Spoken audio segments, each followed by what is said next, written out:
الحمد لله نحمده ونستعينه ونستغفره ونعوذ بالله من شرور أنفسنا ومن سيئات أعمالنا من يهده الله فلا مضل له ومن يضلل فلا هادي له وأشهد أن لا إله إلا الله وحده لا شريك له وأشهد أن محمدا عبده ورسوله قال الله تعالى يا أيها الذين آمنوا اتقوا الله حق تقاته ولا تموتن إلا وأنتم مسلمون وقال عز من قائل يا أيها الناس اتقوا ربكم الذي خلقكم من نفس واحدة وخلق منها زوجها وبث منهما رجالا كثيرا ونساء واتقوا الله الذي تساءلون به والأرحم إن الله كان عليكم رقيبا وقال عز وجل يا أيها الذين آمنوا اتقوا الله وقولوا قولا سديدا يصلح لكم أعمالكم ويغفر لكم ذنوبكم ومن يطع الله ورسوله فقد فاز فوزا عظيما أما بعد فإن أصدق الحديث كتاب الله خير هدي محمد صلى الله عليه وسلم وشر الأمور محدثاتها فإن كل بدعة وبدعة ضلالة وضلالة في النار.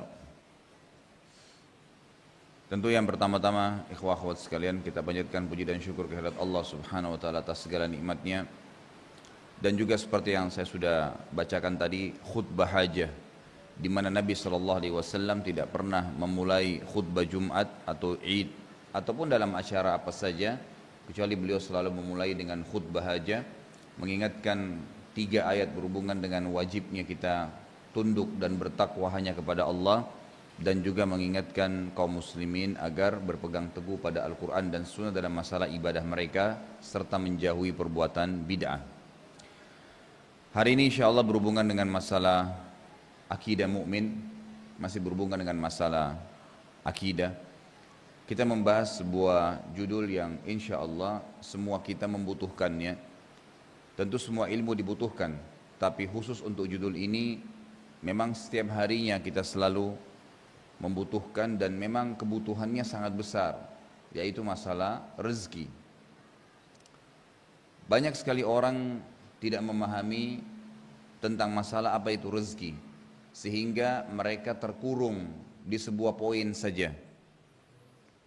Mereka menganggap rezeki itu hanya masalah materi atau duit saja. Dan ini pemahaman yang sangat fatal, sehingga mereka akhirnya tidak pernah mensyukuri rezeki-rezeki yang cukup banyak.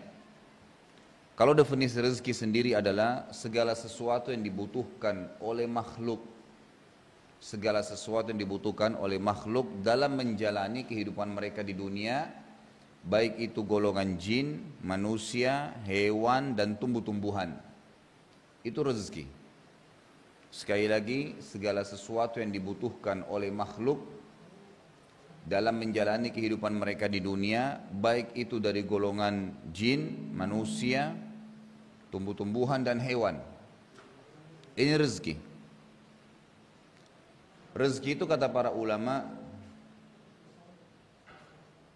seperti ibarat sebuah pohon.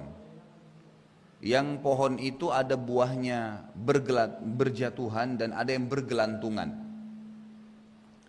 Kalau rezeki yang berjatuhan itu yang sering kita temukan tanpa ada upaya pun. Seperti misalnya udara yang dihirup, air hujan yang sekarang sedang turun misalnya, maka dia menimpa tumbuh-tumbuhan, tanah yang kering, lalu tumbuh. Kita nggak ada upaya di situ. Mungkin air yang tersedia, semua yang dipakai untuk minum misalnya atau mandi, maka semua ini tidak ada upaya-upaya khusus untuk mengambilnya. Menggunakan anggota tubuh kita, mata dibuka tiba-tiba sudah bisa melihat, tangan bisa digunakan untuk memegang, kaki bisa digunakan untuk melangkah, kemaluan bisa digunakan pada tempatnya yang telah Allah halalkan, akal fikiran digunakan untuk berfikir. Itu semuanya ya adalah rezeki. Adalah rezeki. Nah, itu fasilitas kebutuhan kita, di mana Allah Azza wa Jalla siapkan. Masuk dalam kategori rezeki yang bergeletakan seperti buah yang sudah jatuh dari pohonnya tinggal dipungut saja. Ada rezeki yang tidak bisa didapatkan oleh seorang makhluk atau hamba kecuali dengan cara dia naik ke pohonnya. Dia naik ke pohonnya. Nah, ini diantaranya seperti rezeki kalau dari kalangan ya, manusia misalnya, mereka harus berusaha, mungkin buka usaha, Ya, mungkin mereka buka butik, rumah makan, apa saja usaha-usaha yang telah memang Allah berikan ide untuk mereka. Karena ide-ide pun itu dari Allah Subhanahu wa taala. Untuk dari makanan manusia nanti bisa dijual untuk manusia kembali. Bahkan dari kotoran tubuh kita sendiri bisa menjadi penghasilan rezeki. Dokter THT tidak akan dapat duit kalau bukan karena kotoran hidung, kotoran tenggorokan, kotoran kuping. Semua itu bisa menjadi rezeki. Orang tidak akan bisa jual sabun dan sampo kalau badan manusia tidak kotor. Maka tidak akan bermanfaat bagi mereka. Allah Subhanahu wa taala jadikan semua yang di tubuh kita ini bermanfaat untuk menjadi rezeki sendiri. Jadi dikelola. Sisa-sisa makanan yang kita buang ke tanah, dimakan oleh tanah. Yang kita biasa bahasakan ditimbun. Lalu kemudian menjadi sari makanan lagi buat tumbuh-tumbuhan. Lalu tumbuh-tumbuhan itu mengeluarkan lagi kembali buah-buahannya. Lalu kemudian bermanfaat lagi buat manusia. Itu semua adalah rezeki-rezeki yang banyak orang tidak sadari masalah itu. Orang tidak menyadari, sehingga memang mereka sangat nanti terbatas ya sisi rezekinya untuk mempertahankan atau menambahnya, karena mereka tidak mensyukuri kecuali yang mereka anggap rezeki di pandangan mereka. Padahal sudah salah dari sisi definisinya saja, sudah keliru. Mereka selalu berpikir rezeki itu kalau sudah ada duit, kemudian duit itu akan dibeli makanan. Nah, makanan ini bukan rezekinya, tapi duit yang didapatkan kadang-kadang mereka anggap. Padahal sebenarnya mereka bisa melangkah, menggerakkan tangan, menggerakkan kaki, membuka mata, mendengar dengan kupingnya, sebuah rezeki yang juga harus disyukuri sehingga bisa bertambah atau minimal bertahan. Rezeki-rezeki ini saya katakan tadi ada yang diupayakan. Hewan-hewan mungkin ada di antara hewan yang rezekinya datang seperti manusia umumnya, yang memang dia tidak cari. Ada enggak? Ada memang yang dia harus berburu sehingga dia bisa dapat. Begitu keadaannya. Tumbuh-tumbuhan sama halnya. Makin besar akarnya, akar itu akan makin banyak mencari sari makanan di dalam tanah gitu. Maka itu akan lebih banyak, maka pohonnya lebih besar dibandingkan dengan yang akarnya sedikit misalnya atau kecil. Semua seperti itu kurang lebih. Ini contoh-contoh saja tentang masalah definisi rezeki itu sendiri. Jadi sangat keliru kalau ada orang menganggap rezeki hanya berkisar di masalah materi tertentu saja. Padahal semua yang dia gunakan, fasilitas yang dia butuhkan di bumi ini selama dia hidup di dunia, maka itu adalah rezeki dari Allah Subhanahu wa taala. Nah, sekarang pembeli rezeki dari definisi ini, semua fasilitas tadi yang merupakan menutupi kebutuhan seorang hamba, hanya Allah Azza wa Jalla yang memberikan, tidak ada yang lain. Jadi kalau kita lihat air yang hujan turun dari langit, kemudian basah semua tanah-tanah yang sudah kering, tumbuh-tumbuhan jadi tumbuh, kita bisa menggunakan fasilitas mata, tangan kita bisa gerakin, ada 5 jari, masing-masing punya kekuatan tersendiri. Saya pernah keluar dari supermarket, kemudian saya gunakan satu saja jari saya untuk ngangkat kresek, itu dengan 5-10 kilo bisa ngangkat.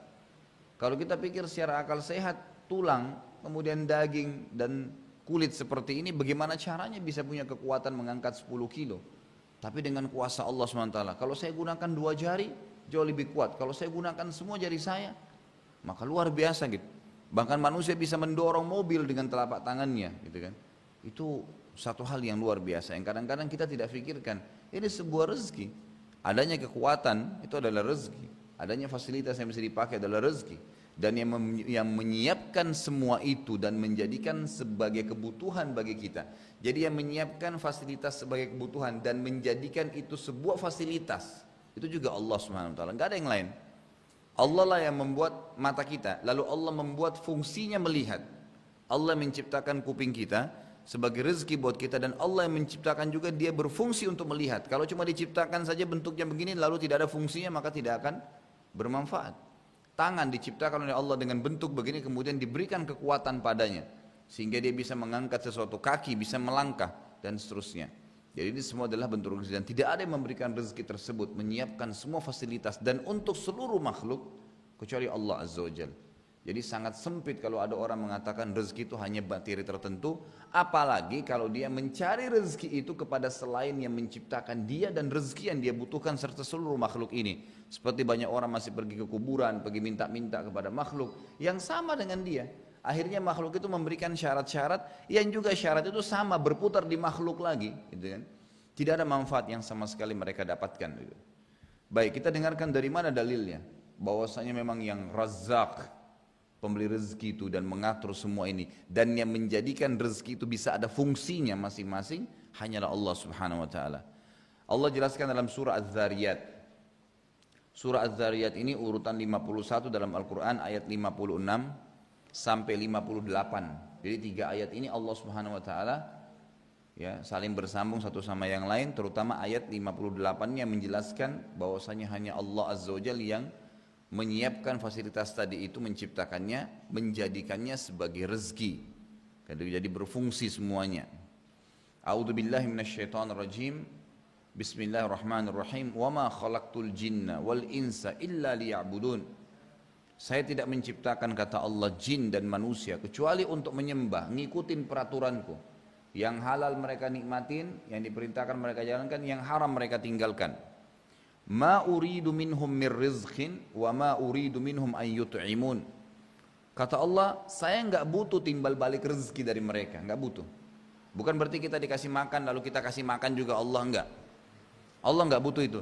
Allah enggak butuh menyiapkan kita sawah sehingga kita bisa bercocok tanam, bisa menanam padi, kemudian hasilnya kita kasih ke Allah, enggak.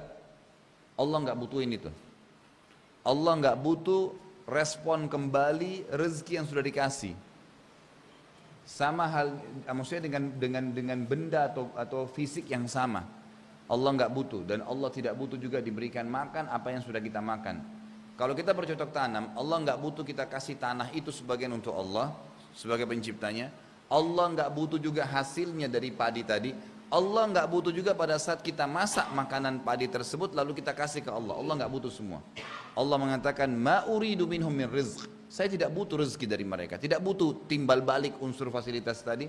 Wa ma uridu an yut'imun. Saya tidak butuh juga untuk mereka berikan hasil masakan mereka kepada saya, enggak butuh.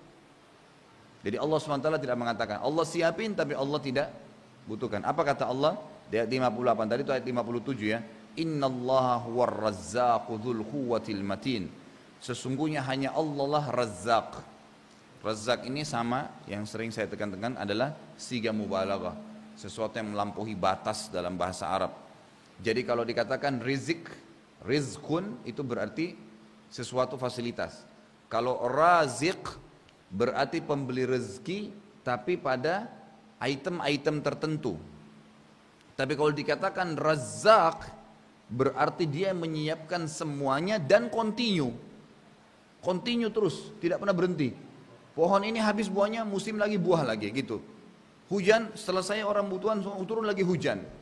Kita tidur, selesai tubuh kita tidur semua, bangun, mata tetap berfungsi lagi kembali, tangan berfungsi, kaki terus berfungsi. Jadi Razzaq itu kata ulama tafsir adalah zat yang luar biasa sempurnanya, menciptakan, memfungsikan dan mempertahankan. Terus begitu fasilitas. Jadi itu makna Razzaq bukan hal yang ringan tapi hal yang luar biasa bobotnya, gitu kan? Maka Allah mengatakan innallaha huwar razzaq dzul quwwatil matin, ditambah lagi dan dia adalah sekuat-kuat tempat untuk bersandar dan bergantung. Enggak butuh bergantung kepada selain Allah Azza wa Jalla. Saya pernah dengarkan kasetnya Syekh Muhammad Urefi, jazakallahu khair. Beliau pernah bicara, ya, kebetulan berhubungan dengan ayat ini gitu. Az-Zariyat ayat 51 sampai 56 sampai 58. Saya dengarkan dia bilang, ada teman dia tanya, seorang pengusaha di Mekah, karena beliau kebetulan dosen di Ummul Qura tadinya. Kalau sekarang saya tidak tahu lagi. Cuma kasetnya salah satu yang saya pernah dengar itu sangat menarik itu. Saya dengarkan dia bilang temannya naik mobil sama dia seorang pengusaha, lalu dia bilang, Syekh, ajarin saya satu doa yang saya bisa amalkan supaya rezeki saya terus bertahan dan bertambah. Kata Syekh Muhammad Urefi, saya hanya bisa mengingatkan kamu ayat ini, dibacain. A'udzu billahi minasyaitonir rajim, wa ma khalaqtul jinna wal insa illa liya'budun. Ma uridu minhum min rizqin wa ma uridu an yut'imun innallaha huwar razzaqu dzul quwwatil matin. Temannya rupanya pulang, diamalkan kata-kata ya Razzaq dzul quwwatil matin. Wahai zat yang maha menciptakan rezeki, memfungsikannya dan mempertahankan, terus menambah. Itu Razzaq. Ya Razzaq dzul quwwatil matin. Sebaik-baik tempat untuk bersandar gitu kan. Diamalkan. Kata Syekh Muhammad Urefi, setelah sebulan saja dia telepon saya dengan senyum, dengan gembira, ya dengan tertawa dia mengatakan, Syekh, alhamdulillah, Ya, dalam bahasa Arab, razaqanir razzaq dzul quwwatil matin bimilyur riyal. Maksudnya, zat yang maha pemberi rezeki tadi itu benar-benar saya amalkan dalam hidup saya dan dia telah memberikan saya rezeki 1 juta rial dalam sebulan. Kan gitu. Ini bukan berarti kita mematok jumlahnya, tapi bagaimana dia dengan keyakinan benar bahwasanya hanya Allah pemberi rezeki, tidak ada selain Allah. Jangan pernah yakini ada yang memberikan rezeki kecuali Allah.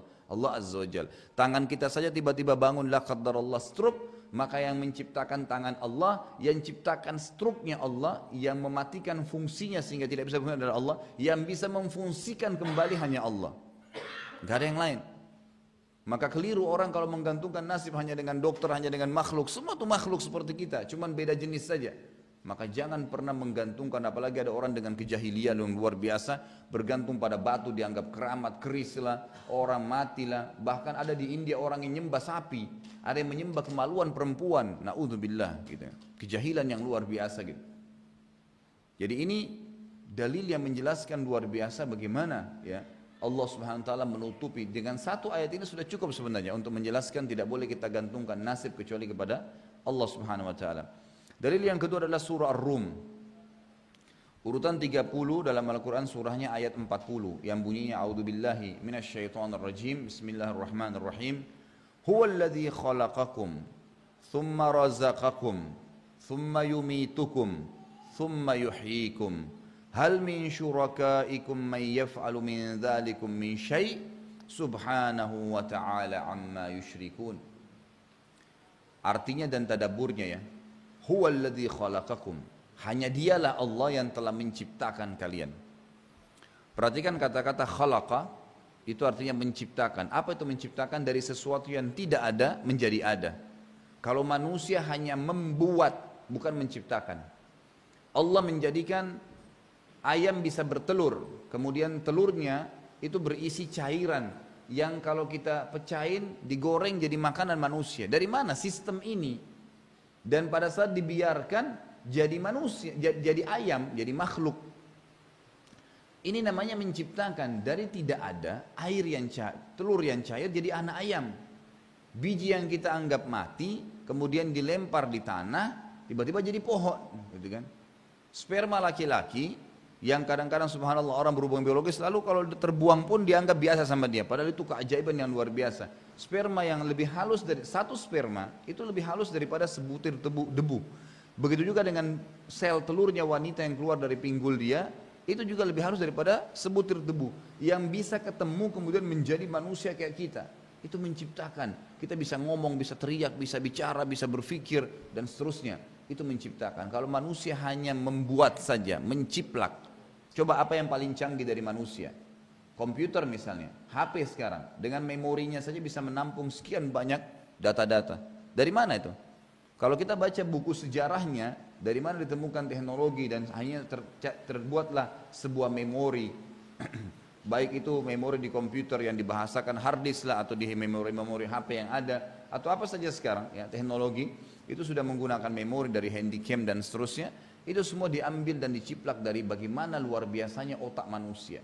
Dan itu pun mereka harus menggunakan perangkat-perangkat berat dari besi, yang manusia adalah perangkatnya dari urat saraf ya, yang selalu basah dengan darah. Bagaimana bisa menampung memori yang luar biasa? Mata manusia sebuah kamera yang canggih. Kenapa kalau ada orang mati saudaraku, itu difoto oleh polisi sekitar tubuhnya termasuk matanya. Karena matanya akan memperlihatkan siapa yang terakhir dia lihat sebelum dia dibunuh atau sebelum dia mati. Makanya biasa penjahat sudah tahu ini, mereka pakai topeng atau sengaja membunuh dengan tidak. Kalau tidak ketahuan, jadi dari matanya difoto berulang kali itu akan terpantul nanti cahaya siapa yang orang terakhir dia lihat gitu. Ketahuan, banyak pembunuh ketahuan gara-gara itu. Itu luar biasa. Dan mata manusia kamera yang tercanggih di dunia, nggak ada kamera yang bisa mengalahkan. Ini bukan lagi 10 atau 20 megapiksel, tapi ini tidak bisa dibayangkan. Kita datang ke sebuah tempat, melihat sekali saja, sudah dikupik oleh mata kita, dikupik cat, selesai. Coba 20 tahun lagi kita datang ke tempat yang sama, kita akan ingat. Begitu luar biasanya canggih, ya. Dan ini adalah urat saraf yang selalu basah dengan darah. Kalau sebuah memori chip mungkin masih bisa dikatakan akal manusia keras. Ini perangkat yang lunak sekali. tapi bisa begitu. Dan para ilmuwan mengatakan otak manusia yang dengan teknologi sekarang yang sudah ditemukan pun itu baru digunakan sekitar 30%-nya. Masih belum banyak yang belum dipakai gitu dari otak-otak manusia yang luar biasa. Dan satu urat saraf manusia itu sudah cukup untuk menampung semua buku yang pernah ditulis di muka bumi. Luar biasa, berapa miliar urat saraf kita di otak yang terus berfungsi dengan sinyal-sinyal listriknya, dan itu luar biasa gitu kan. Ini nggak bisa dibayangkan, ini namanya menciptakan. Bukan manusia yang dikatakan menciptakan mobil, tidak membuat ia. Gitu. Pesawat dari mana? Yang kita merasa kita cuman karena lahir sudah tahu ada pesawat, tinggal beli tiket naik terbang dari sini ke Surabaya 2 jam. Pernah nggak Anda berpikir per detiknya bagaimana pesawat itu bisa terbang? Besi terbang di udara, kemudian bisa jalan sekian ratus kilometer gitu kan, dengan teknologinya. Ternyata itu menciplak ya burung yang Allah ciptakan, hewan bisa terbang sekian ribu kilometer. Dan mereka dengan mengepakin sayap saja. Akhirnya manusia cuma bisa buat besi juga. Sama halnya dengan helikopter. Mereka penasaran kalau pesawat harus ada landasannya. Tidak, kita mau buat yang lebih canggih lagi. Tanpa harus ya mengambil jarak yang cukup jauh untuk take off. Seperti pesawat bisa langsung terbang. Digunakan untuk peperangan. Dibuatlah helikopter. Dilihat dari mana? Dari capung. Anda kalau kembali ke historinya, saya sempat lihat cuplikannya sendiri, itu luar biasa bagaimana mereka menciplak dari capung, bisa berdiri, tiba-tiba dari tempatnya langsung berdiri ke atas, langsung jalan. Nggak pakai landasan lagi, artinya nggak pakai lagi harus cepat kekuatan tertentu, karena pesawat harus dengan kecepatan tertentu baru dia bisa take off. Dan ada memang jenis burung yang begitu, dia harus lari dulu kemudian dia baru terbang. Itu awalnya dibuatnya pesawat itu. Dan ambil semua apa yang manusia lakukan sekarang, subhanallah, hanya menciplak saja apa yang telah Allah Azza wa Jalla ciptakan. Makanya kata-kata huwallazi khalaqakum ini kalau mau dijabarin bisa jadi berapa lembar buku gitu kan. Dengan luar biasa kita datangkan fakta-fakta penciptaan Allah Azza wa Jalla. Kemudian Allah mengatakan tidak cukup huwallazi khalaqakum, Thumma berarti berhubungan. Ya, ini berhubungan sekali. Kata-kata thumma dalam bahasa Arab artinya hubungan antara jumlah sebelumnya dengan jumlah setelahnya. Kemudian dia menciptakan kalian, kemudian thumma razaqakum, menyiapkan fasilitas kalian. Fasilitas semuanya. Tadi saya kasih contoh, menciptakan kuping, mata, kemudian memfungsikannya. Bagaimana bisa berfungsi kuping ini sehingga mendengar, mata untuk melihat, dan masing-masing punya fungsi. Enggak bisa diubah. Allah sudah ciptakan sistemnya, nggak bisa mata dipakai makan, harus cuma melihat. Kuping nggak bisa dipakai untuk melihat, tapi hanya bisa mendengar dan seterusnya. Allah yang menciptakan razaqakum itu. Tsumma razaqakum, Allah siapkan fasilitasnya. Kemudian rezeki itu Allah pertahankan, gitu kan? Allah yang mempertahankan itu. Tsumma yumitukum, kemudian Allah jelaskan kelemahan manusia, makhluk. Kemudian Dia pasti akan mematikan kalian. Jadi jangan sampai rezeki tadi fasilitas yang luar biasa itu membuat kalian lalai. Pasti kalian akan mati setelah itu. Sekuat apapun fisiknya, gitu kan? Sebesar apapun postur tubuhnya, mau manusia, mau jin, mau hewan, gajah yang paling besar pun mati. Mungkin pada saat dia hidup dia menginjak hewan lain bisa hancur, gitu kan? Manusia sekuat sekekar apapun tubuhnya tetap dia akan melemah dan dia akan mati. Dan luar biasa bagaimana Allah mengatakan thumma yumitukum, berhubungan semua. Kata-kata thumma terus berhubungan, terus berhubungan. Dia menciptakan kalian, memberikan kalian fasilitas, kemudian Dia mematikan kalian, thumma yumitukum, thumma yuhyikum, dan Allah pastikan kalian akan dibangkitkan pada hari kiamat. Dia akan menghidupkan kembali kalian. Sebagaimana sabda Nabi SAW dalam hadis Bukhari, semua jasad kalian akan dimakan oleh tanah kecuali tulang ekor kalian. Di mana Allah Azza wa Jalla akan menghidupkan kalian dari tulang ekor itu seperti tumbuhnya ya pohon. Bagaimana tumbuh tiba-tiba seret jadi manusia lagi di padang mahsyar. Ya, ini Allah SWT sudah menyampaikan dan juga melalui lisan Rasulnya sallallahu alaihi wasallam. Kemudian Allah mengatakan setelah itu, hal min syurakaikum may yaf'alu min dzalikum min syai'? Ada enggak yang kalian sembah selain Allah bisa buat seperti itu? Ada enggak yang bisa ciptain dulu, kemudian memberikan rezeki fasilitasnya, kemudian mematikan, kemudian menghidupkan lagi kembali? Ini sebuah tantangan yang sangat besar, mustahil bisa.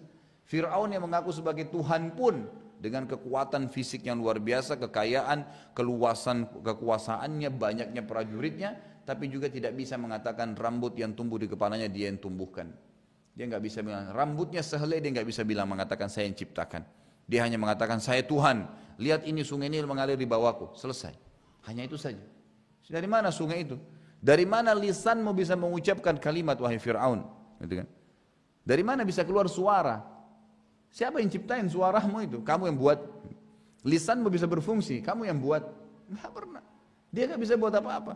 Begitu lemahnya manusia dan begitu jahilnya kalau dia mengaku sebagai Tuhan. Apalagi kalau menganggap ada Tuhan selain Allah Azza wa Jalla. Nggak mungkin, mustahil. Allah terus mukhatabah dengan kita. Jadi hal min syurakaikum, hal ini berarti ditanya, istifham. Hal, apakah ada min syurakaikum? Kata-kata min di sini masuk kepada semua substansial, semua yang disembah.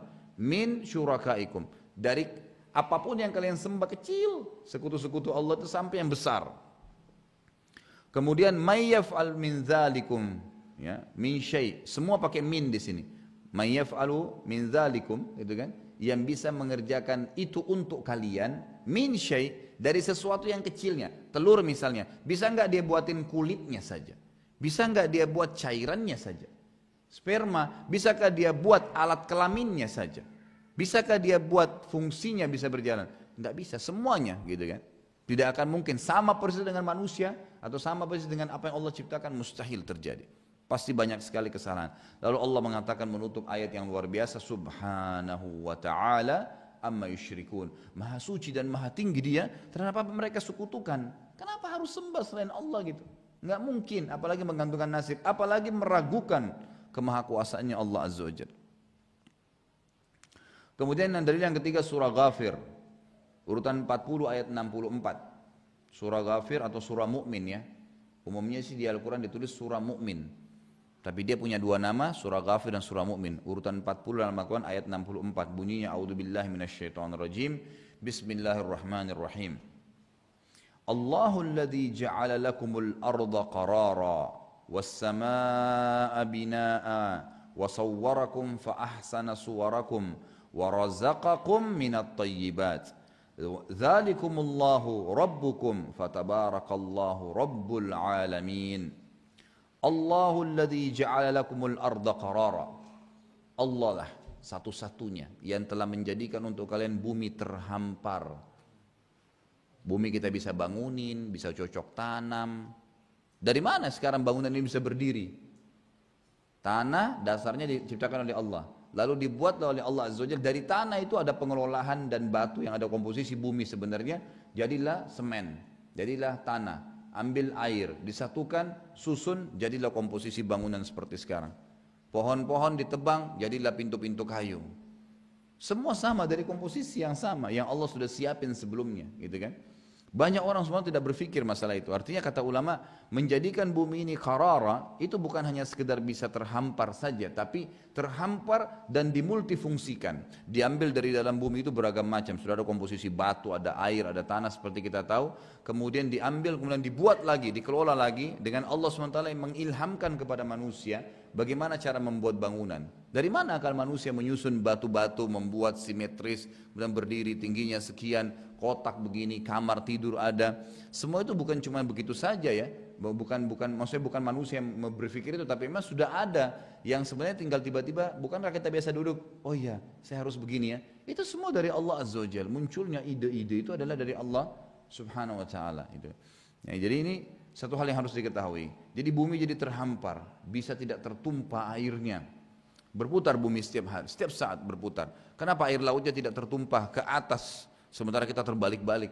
Kenapa manusia tetap bisa jalan dengan enak, sementara bumi ini berputar? Bayangkan kalau sebuah tempat itu berputar dan kita hidup di dalamnya, makan, minum, tidur, tapi nggak masalah. Qarar, tetap Allah kokohkan. Was-samaa'a binaa'a, dan Allah jadikan untuk kalian langit. Kata-kata bina artinya dibangun. Memang sengaja Allah bangun sebagai bangunan, dan di sini dia menggunakan ya tanwin, mengatakan binaa, itu berarti menandakan membangunkan langit dan menjadi bangunan untuk kalian. Jadi seakan-akan kita ini berada di bawah, di dalam sebuah bangunan. Walaupun ada udara, ada sama dengan di ruangan ini sekarang, ada AC, ada macam-macam. Nah, sama saja kita kalau lagi di luar sana, kita sedang berada di dalam sebuah bangunan, yang di luar bangunan ini ada pencipta Allah Azza wa Jalla. Kata-kata was-samaa'a binaa'a itu bangunan yang luar biasa, menutupi kalian, melindungi kalian sebenarnya, gitu kan? Lalu Allah mengatakan wasawwarakum fa ahsana suwarakum. Lalu Allah melukis dan membentuk kalian sebaik-baiknya. Coba bayangin kalau mata cuma satu di tengah-tengah. Kata para ulama pasti ganjil. Mata satu. Allah yang membuat dua sehingga nyaman untuk dilihat. Kenapa harus ada alis di atas mata? Kenapa bukan di bawah mata? Enggak baik. Coba antum gambar mata ditaruh alis di bawahnya, enggak bakal bagus. Allah mengatakan fa ahsana suwarakum. Kata para ulama tafsir, mungkin milimeter dari tubuh kita ini semua punya luar biasa keajaiban, gitu kan? Ada bulu yang tumbuh di tempat tertentu, ada ketebalan bulu tertentu, bola mata terdiri dari kelopak mata. Bisa saja bola mata saja, tapi coba kalau bola mata tanpa kelopak mata, jadi jelek. Tapi dengan ada kelopak mata, selain melindungi menjadi indah kelihatan. Dihiasi lagi sedikit dengan bulu mata, kemudian hidung dengan dua lubang. Kenapa enggak satu saja lubang? Allah Azza wa Jalla menciptakan fa ahsana suwarakum, itu sempurna luar biasa gitu. Saya kasih contoh. Kalau ada seorang pelukis, di depannya ada seorang laki-laki misalnya, atau anggap seorang wanita, ini tentu perbuatan yang keliru, tapi saya kasih contoh. Kemudian dia bisa melukis seperti orang itu persis. Apa yang antum bilang? Hebat ya? Atau dia duduk di luar sana, di luar bangunan, lalu dia melihat langit, potongan langit tertentu di sisi dia, ada mungkin sedikit awannya, ada matahari lagi terbit, lalu dilukis sama dia. Persis seperti itu antum lihat. Kira-kira antum bilang apa? Bagus ya. Mungkin lukisannya akan dijual sekian miliar. Gitu kan harganya. Padahal apa yang dia lakukan? Dia hanya menciplak. Dia hanya menciplak, hanya sekedar mengambil apa yang sudah ada. Apa yang dia lakukan manusia? Enggak ada sesuatu yang dia lakukan. Karena sempurnanya ciptaan Allah sampai membuat mereka apa? Luar biasa kagum dengan ciptaan Allah Azza wa Jalla. Itu bukan main-main itu. Makanya dia katakan fa ahsana suwarakum, dan dia menyempurnakan serta membuat sebaik-baiknya. Ahsana ya, itu bukan cuma sekedar hasan, tapi sudah menggunakan alif lagi, berarti yang lebih baik lagi. Fa ahsana suwarakum, baik-baik, sebaik-baik melukis atau membentuk kalian, gitu kan? Sampai ulama mengatakan seluruh milimeter dari tubuh ini sampai ke ujung-ujung jari kaki itu sebuah keajaiban. Dari ujung rambut sampai ke ujung kaki, kita turun ke dahi, ada ukuran tertentu dari tempat tumbuh rambut sampai alis, kemudian alis jarak antara keduanya, kemudian jarak antara alis dengan mata, kemudian di antara mata dengan bibir ada pipi, kemudian ada ini, ada kuping, terus sampai leher, bagaimana Allah SWT, dada, kemudian perut, kemaluan, kemudian paha, kemudian lutut, kemudian kaki. Itu komposisi yang luar biasa Allah menciptakan. Lalu Allah mengatakan apa? Warazaqakum. Ini saksi bahasan kita. Lalu Allah ya setelah menciptakan kalian tadi, membuat kalian sebaik-baik semua, lalu Allah fungsikan itu. Semua berfungsi mata, dijadikan sebagai rezeki, fasilitas yang bisa digunakan. Minat thayyibat, dari semua yang baik-baik. Ya, semua jadi difungsikan dengan baik. Telinga dengar yang baik, tangan pegang yang baik, kaki melangkah yang baik, kemaluan letakkan pada tempat yang baik. Semua yang baik. Memasukkan makanan asupan cari yang baik. Allah sudah ciptakan yang baik dan yang buruk tentunya, gitu kan? Jadi Allah SWT menciptakan semua, tapi Allah katakan ini yang baik nikmatin, ini yang buruk tinggalkan ya. Nabi Adam alaihissalam dikatakan nikmatin semua di surga kecuali satu ini, jangan ya. Hikmah dari Allah SWT, nggak boleh. Jadi tidak boleh dilanggar memang. Kenapa Allah ciptakan babi? Ya supaya kita tahu ini babi yang haram ya, bentuknya begini. Kalau Allah nggak ciptakan lagi babi, nanti manusia protes lagi. Ya Allah, babi yang kau haramkan tapi kami nggak pernah lihat bentuknya. Ya. Ini bentuknya, jangan dimakan ya, selesai, gitu kan? Jadi supaya tahu, maka yang thayyibat saja, yang baik-baik saja makan. Kok aneh manusia disuruh makan baik-baik, disuruh menikah, disuruh pergaulan yang baik-baik, disuruh ekonomi yang baik-baik, tidak ada yang haram, disuruh politik yang baik, tidak mau. Kenapa kok tidak mau? Allah SWT mengatakan thayyibat, kalau diikuti dengan kejujuran akan baik, diikuti dengan kebijaksanaan, dengan kedewasaan, dengan luar biasa gitu kan. Artinya semua yang Allah sudah ajarkan, jalankan. Udah tidak akan ada masalah. Tapi manusia kadang-kadang keluar dari kata-kata thayyibat. Lalu Allah mengatakan zalikumullahu rabbukum. Itulah Allah Tuhan kalian. Artinya mafhum mukhalafahnya di sini, lawan daripada pemahaman itu apa? Mana Tuhan yang lain? Coba buktiin. Apa yang mereka lakukan? Fatabarakallahu rabbul alamin, maha tinggi Allah. Maha tinggi Allah, Tuhan alam semesta. Jadi alamin itu bukan cuma alam semesta sebenarnya definisinya. Alamin itu adalah semua, kullu ma siwallah dikatakan alam. Semua selain Allah dikatakan alam. Apa saja, di langit, di bumi, kelihatan, tidak kelihatan, namanya alam. Maka dikatakan Rabbul Alamin, bukan Tuhan alam semesta sebenarnya, itu lebih sederhana. Kalau yang lebih hebat lagi adalah Tuhan segala selain Allah. Semua selain Allah Azza wa Jalla. Lalu di jalan dalil yang keempat adalah surah Qaf. Qaf ini surah nomor 50 ayat 6 sampai ayat 11. Allah Subhanahu wa taala mengatakan a'udzubillahi minasyaitonir rajim afalam yanzuru ilas samai fawqahum kaifa banainaha wa zayyannaha wama laha min furuj wal arda madadnaha wa alqaina fiha rawasiya wa ambatna fiha min kulli zawjin bahij tabsiratan wa dhikra likulli abdin munib ونزلنا من السماء ماء مباركا فأنبتنا به جنات وحب الحصيد والنخل باسقات لها طلع نضيد رزقا للعباد وأحيينا به بلدة ميتا كذلك الخروج. Ini ayat yang luar biasa ya.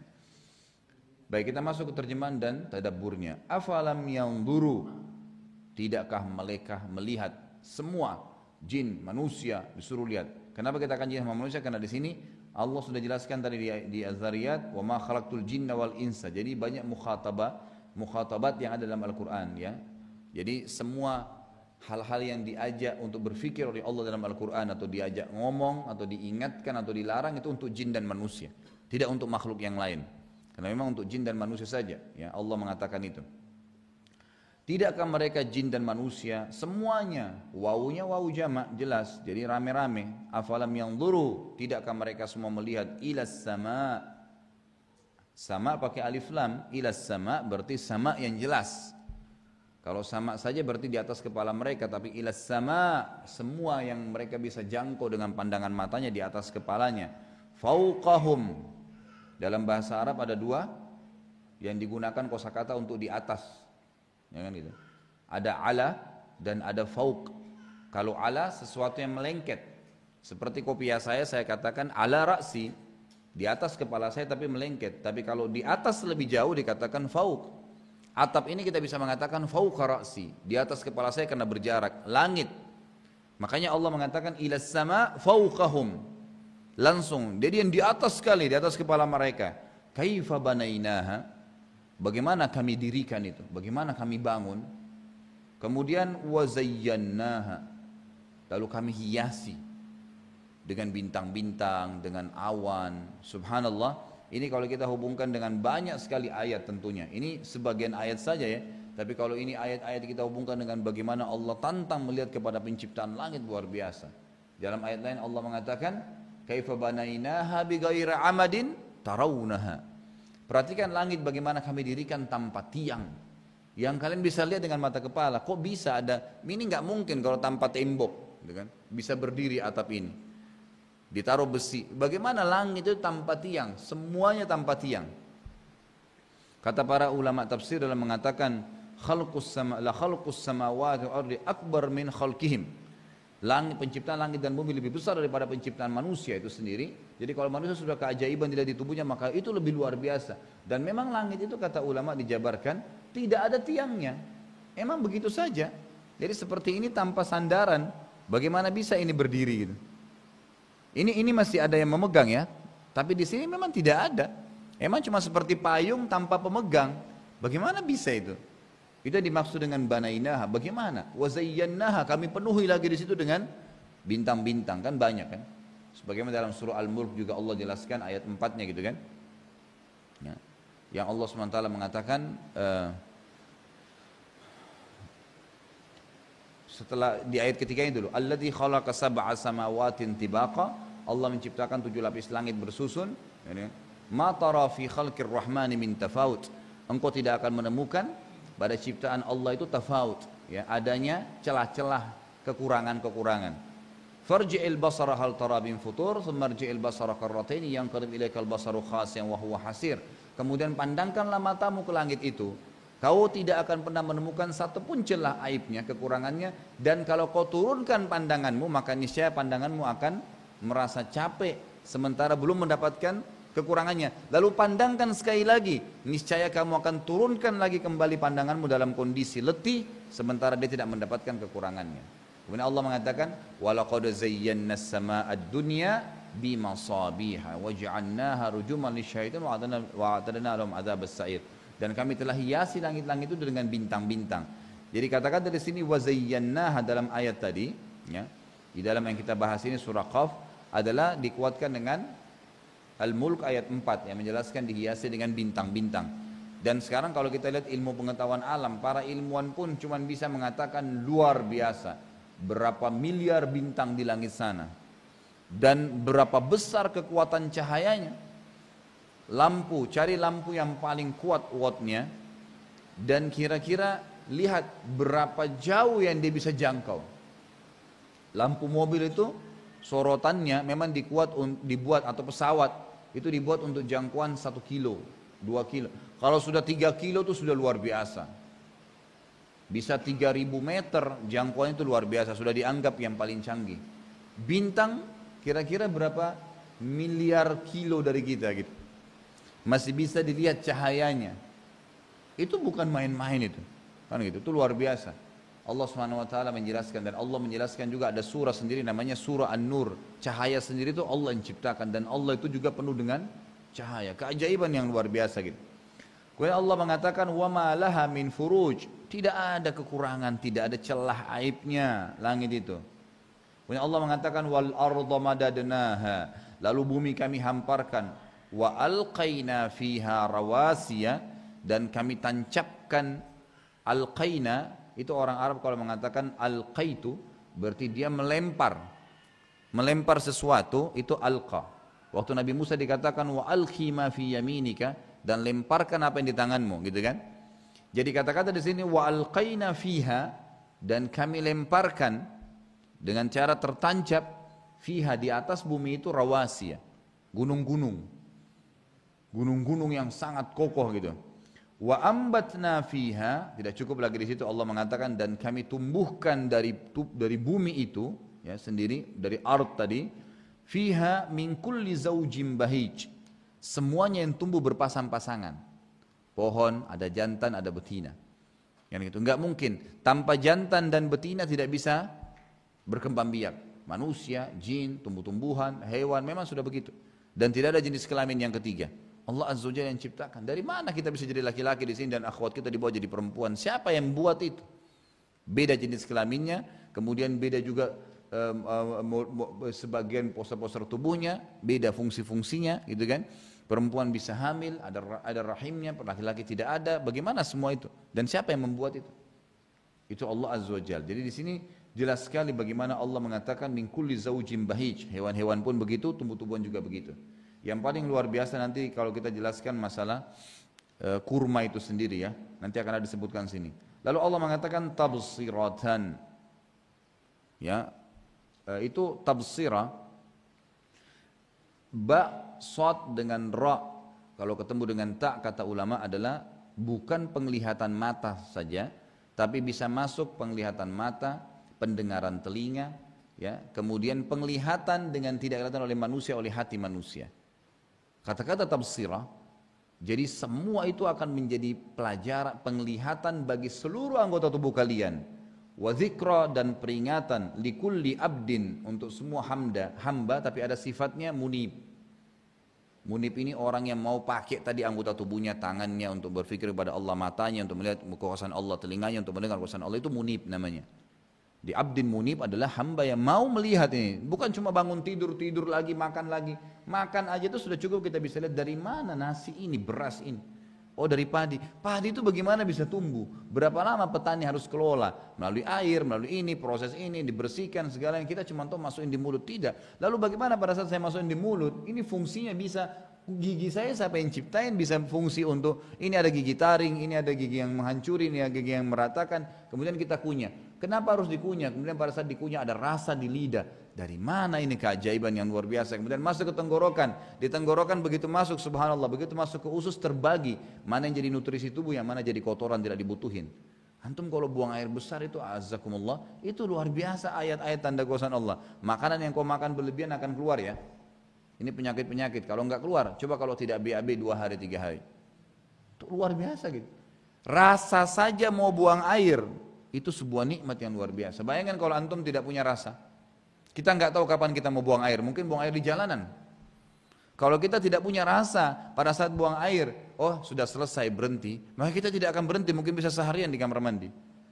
Rasa itu luar biasa gitu, sebuah nikmat yang luar biasa. Itu fungsi-fungsinya itu semua rizq bagi hamba.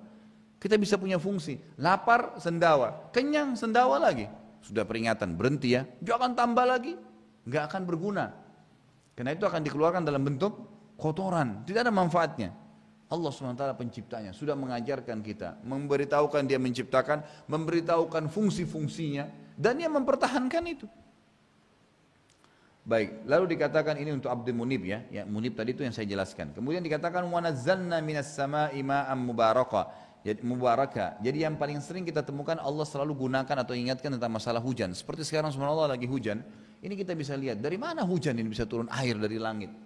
Allah mengatakan dan kami turunkan dari langit air mubarakah sifatnya yang penuh dengan berkah. Kenapa dikatakan berkah? Dari mana berkahnya? Perhatikan lanjutannya. Fa'ambatna, karena dengan air hujan itu kami akan tumbuhkan nabata yang butuh, itu artinya sesuatu yang dari kecil menjadi besar. Itu namanya nabat. Fa'ambatna, jadi kami dengan hujan itu, subhanallah, tanpa hujan tidak bisa tumbuhan itu jadi besar, nggak bisa. Susah. Kalau kita punya pot pun, kemudian disiram air, itu harus dengan kadar tertentu. Beda dengan kalau dia kena air hujan. Kalau air hujan itu betul-betul fa'ambatna, memang kena. Jadi dia dari kecil jadi besar gitu. Dan multifungsi. Fa'ambatna bihi jannat. Kebun-kebun. Bukan jannat satu, tapi jannat. Jannatin, kemudian Allah katakan kalimat yang luar biasa. Wahabbal hasid. Dan biji-bijian yang sudah tidak berfungsi, biji pepaya, biji mangga, sudah selesai dimakan isinya kita buang di tanah.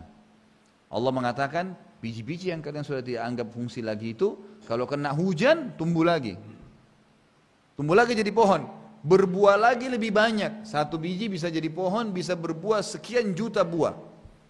Bagaimana kalau kita makan 1 kilo mangga, misalnya 10 biji, berarti ada 10 bijinya, 10 biji, satu biji bisa jadi 1 pohon, bisa jadi 10 pohon.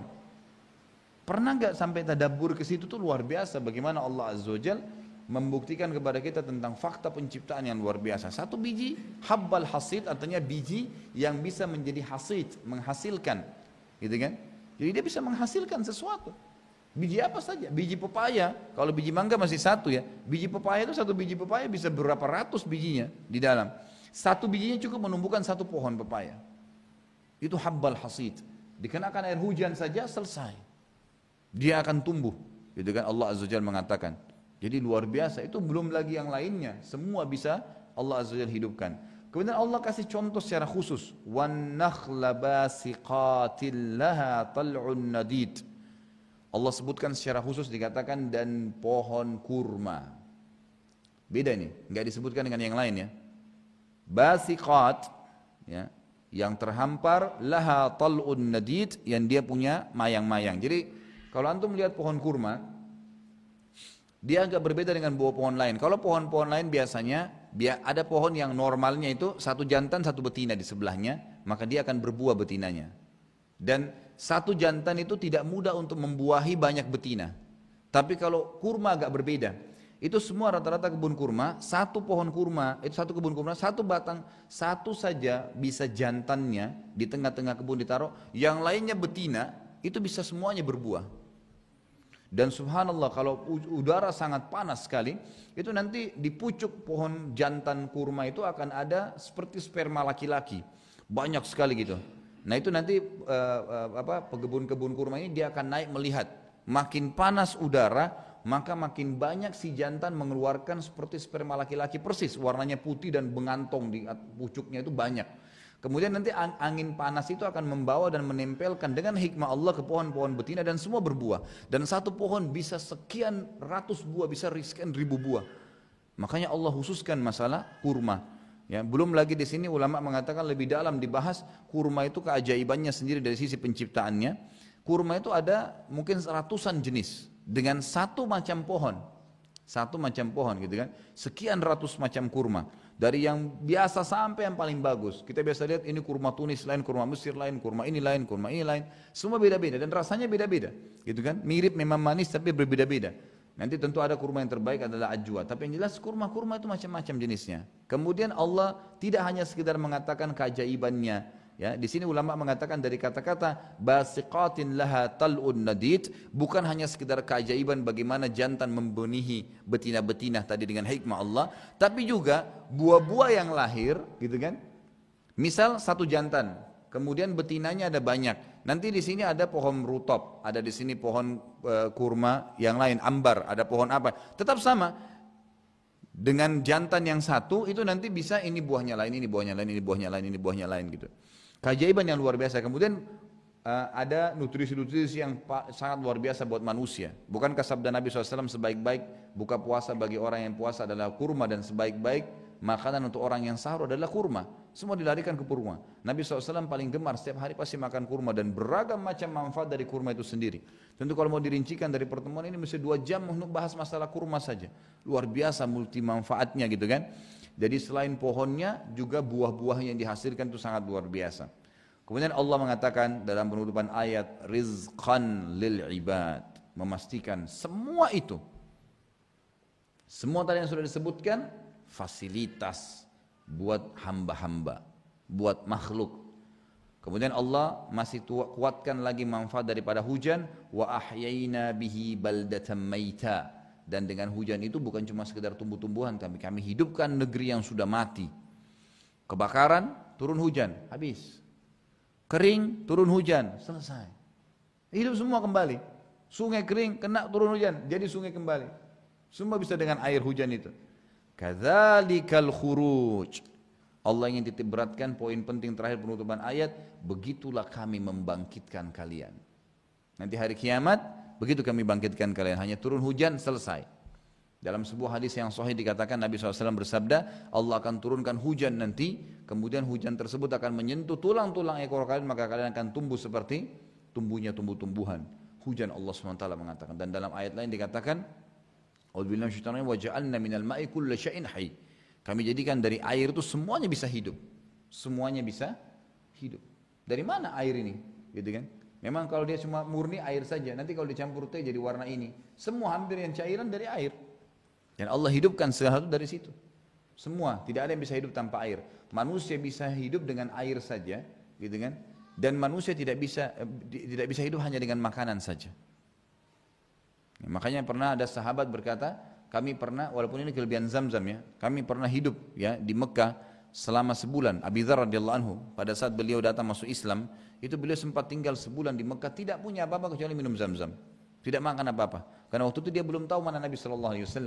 Dan orang-orang Mekah waktu itu kalau ada yang menanyakan siapa Nabi SAW, lalu digebukin, dipukulin, dan dirahasiakan beritanya. Abi Dzar orang dari luar, Al-Ghifari, sukunya Ghifari ini suku besar di luar Mekah dan mereka terkenal perampok semua. Maka dijaga tidak. Nabi dia bilang, saya sempat hidup dengan minum Zamzam saja dan sudah selesai. Dan ini sabda Nabi, Zamzam itu minuman dan sekaligus makanan yang mengenyangkan. Air memang begitu fungsinya, luar biasa gitu. Baik, kemudian jadi ini kurang lebih dalil-dalil, dan tentu masih banyak dalil yang berhubungan dengan masalah rezeki-rezeki dan bukti dari Allah SWT. Sekarang yang kita masuk ke inti bahasan juga, di poin selanjutnya adalah apa yang harus dijadikan atau dipegangi oleh orang mukmin agar rezeki Allah tadi, fasilitas itu bertambah atau minimal bertahan. Namun sebelumnya saya ingin jelaskan dulu poin penting. Tadi saya jelaskan di awal pertemuan, rezeki seperti pohon. Ada buah yang bergeletakan, ada buah yang bergelantungan, kan gitu. Ini tinggal diambil, fasilitas udara yang kita hirup, misalnya fungsi-fungsi tubuh, dan ada yang harus kita ambil. Perlu antum tahu, dan ini poin penting sekali.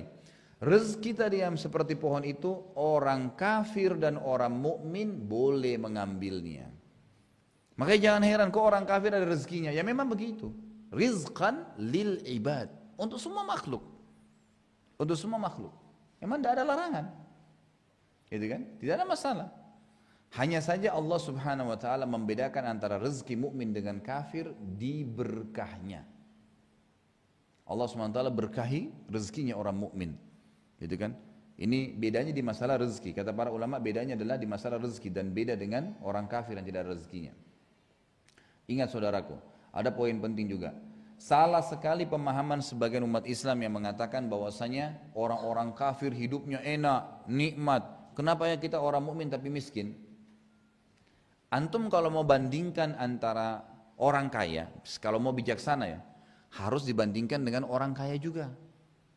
Enggak boleh orang kaya dibandingkan dengan orang miskin, enggak. Kalau antum membandingkan orang kayanya kafir, miliaran, cari orang mukmin muslim yang kaya, baru balance. Jangan antum bandingkan diri antum sama, oh kenapa itu orang kaya tetangga saya. Kita memang dasarnya sudah miskin, enggak bisa. Antum bandingkan keadaan antum dengan yang kafir, miskin seperti antum, baru antum bisa bedikan. Jangan ini tidak balance ini kalau kita membandingkan. Jadi cari banyak sekali buktinya orang-orang mukmin yang kaya mengalahkan orang kafir yang kaya. Dan subhanallah kata ulama perbedaan berkahnya di sini. Kalau orang-orang kafir itu karena mereka tidak kenal yang namanya haram maka hidupnya semua susah. Walaupun banyak hartanya tapi susah, penuh dengan utang, terganggu, rumah tangganya rusak, anaknya sakit, dia sendiri cuci darah, beragam macam masalah yang dihadapin. Tapi kalau orang mukmin yang ngikutin sistem yang benar ya, maka insya Allah kalau Allah bukain rezeki buat dia di situ, diperbanyak rezekinya. Pastikan kalau kita fokus masalah kebutuhan sehari-harinya lebih banyak dibuat dan dia dalam sistem yang benar maka terus akan berkah. Kalau dia melanggar juga sistem tetap dia ikuti seperti orang kafir tidak kenal yang haram, ya maksudnya tetap yang haram juga dilakukan dengan riba, dengan manipulasi, maka juga dia akan menghadapi masalah yang sama dengan orang kafir. Berkahnya diangkat, maka dia jadi sakit, cuci darah, kemudian anaknya sakit, rumah tangganya rusak, sama dengan orang kafir kondisinya. Tapi kalau tidak maka dia akan balance, dia akan luar biasa. Banyak sekali contoh. Dari kalangan sahabat Abu Bakar, Umar, Uthman, Ali, orang-orang kaya dari kalangan sahabat. Kan gitu. Uthman orang kaya raya, Abu Bakar orang kaya raya, punya perkebunan banyak. Gitu kan? Bukankah Uthman radhiyallahu anhu pernah membiayai pasukan Ushrah, perang Tabuk, ya, yang beliau menyumbang sekian ribu unta dan kuda dalam peperangan, kemudian sampai membeli sumur dikenal dengan sumur Rumat dan seterusnya. Kata Nabi SAW, tidak ada lagi yang bisa menghalangi Uthman masuk ke surga setelah apa yang dilakukan hari ini. Banyak sekali yang diinfakkan, gitu kan? Banyak sekali yang dikeluarkan oleh beliau. Tapi itu contoh, orang-orang kaya banyak. Kalau kita angkat sekarang, di depan mata saya ada mungkin ratusan, mungkin bisa kita bahasakan ribuan. Di Saudi itu banyak sekali ulama yang kaya raya, banyak sekali. Dan sudah biasa itu kalau seorang alim kaya raya, biasa sekali. Tapi memang dalam akidah yang benar itu luar biasa, banyak sekali. Punya mobil, punya usaha, punya ini, punya kedudukan, banyak. Tapi kalau orang-orang muslim yang memang dasarnya dia jauh dari manhaj yang benar, ikhtiarnya jauh dari akidah yang benar, maka itu masih akan menyimpang, akan hilang berkahnya. Tapi kalau enggak banyak. Imam Haram di Mekah, kaya raya itu. Mereka kaya raya gitu kan. Dan negara-negara yang mayoritas muslim, Indonesia sendiri kaya. Cuman banyak individu yang tidak bertanggung jawab menyalahgunakan itu. Coba kalau mereka jalankan dengan yang benar, sebagaimana yang kita sebutkan kiat-kiatnya, maka itu pasti akan tidak ada masalah. Saudi sampai sekarang kaya raya, karena di sana pusat orang sujud, Allah keluarkan dari bumi, ya, minyak. Sampai para ilmuwan barat mengatakan, kami kesulitan mencari minyak kalau tidak ada orang Islam di lokasi itu. Dan ada sebagian mereka berani mengatakan karena sujudnya orang Islam ke tanah keluar minyak bumi gitu. Banyaknya orang sujud di Saudi dan semua kiblat ke sana keluar minyak. Jadi negara terkaya. Kalau kita selalu hanya mengandalkan seperti orang sekuler, oh kita ketinggalan zaman karena kita tidak ikuti teknologi barat, salah. Dari mana itu? Islam kita ini sudah memimpin dunia saudaraku. Dari zaman Nabi SAW, anggaplah tahun 1 Hijriah. Itu kita memimpin dunia. Orang Islam ini. Kalau kita tidak punya sistem ekonomi yang kuat, tidak mungkin bisa. Kita tidak punya cara sistem kehidupan, manhaj kehidupan yang baik, tidak mungkin kita memimpin. Sampai tahun 1924, kurang lebih 80 atau 90 tahun, anggap 100 tahun yang lalu saja, itu baru berubah. Ya, Khilafah Utsmaniyah di Turki menjadi republika, baru. Sebelumnya memimpin dunia. Apakah kita tidak punya sistem ekonomi yang baik? Banyak, cuma kita tidak mau lirik histori kita. Kita kembali kepada historinya orang barat. Atau kita barat ini artinya orang-orang non muslim gitu kan, berkiblat kepada mereka. Dari mana orang barat kapan, Amerika kapan jaya? Baru berapa tahun? Dan antum ini umat Islam berapa tahun berjaya? Dari 1 Hijriah. Kalau kita hitung sekitar 100 tahun yang lalu, sekarang sudah 1435, berarti sudah 1300 tahun, 1300 ya, 35 tahun kita berjaya. Kembali ke buku-buku sejarah Islam. Lihat bagaimana Islam jaya.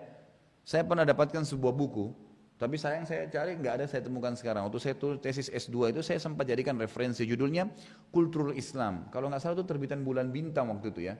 Saya sempat lihat ada mungkin buku kakek saya dulu. Yang kakek saya juga seorang dai di Makassar dulu. Jadi saya sempat dapat buku beliau, rahimahullah. Kemudian saya lihat kok bukunya bagus. Buku di dalam itu cukup banyak fakta-fakta di bahasa Indonesia ya. Terjemahan memang itu buku. Itu di dalam ada foto-foto, fakta-fakta secara ilmiah, ya, bahwasanya memang teknologi sekarang ini beranjak daripada ilmuwan muslim dan banyak yang dikabur-kaburin oleh orang non muslim. Yang mereka tidak bisa kaburin tuh cuman yang memang tidak bisa dibantah, seperti Ibnu Sina dalam kedokteran, Al-Jabar dalam masalah matematika, tapi masih banyak yang lain. Di situ diangkat fakta-faktanya, ternyata hampir semua teknologi canggih termasuk adanya listrik, pesawat, segala itu bukan orang-orang non muslim yang temukan, orang Islam yang temukan, dan ilmuwan dari Spanyol, ada fakta ilmiahnya. Tapi dikaburi. Nah, kita tidak pernah kembali kepada sejarah-sejarah itu, sehingga kita terkelabui benar-benar. Allah menyuruh kita gitu kan. Tidakkah mereka melihat kepada malakutus samawati wal ard, langit dan bumi, bagaimana bisa ada cahaya malam hari, bagaimana bisa matahari terbit kemudian terang buat kita, dan seterusnya. Bagaimana bisa semua itu? Itu kan pasti ada ilmunya, ada ilmiah. Dan kita kalau berusaha saja sedikit, kenapa orang barat bisa menemukan sesuatu teori misalnya? Karena mereka mau menyentuh ini, alam, mencari tahu. Orang Islam malas saja, nggak mau. Coba kalau seandainya kita juga mengadakan penelitian, itu luar biasa. Penelitian tentang umat-umat sebelum kita, itu kan masalah Fir'aun. Mana ada orang Islam yang terjun ke Mesir, kemudian periksa? Nggak ada. Tapi ilmuwan pun cuma mengatakan yang kami tidak bisa fikir sampai sekarang, bagaimana di zaman Fir'aun dan mereka pakai teknologi apa bisa ngangkat batu nyusun jadi piramida, satu batu minimal 1 ton beratnya.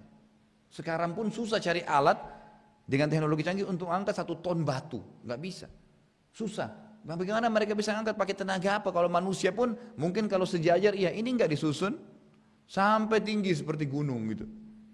Tapi itu keajaiban gitu kan? Artinya memang Allah SWT yang menuntut orang untuk punya ilmu. Ittaqullah wa yu'allimukumullah.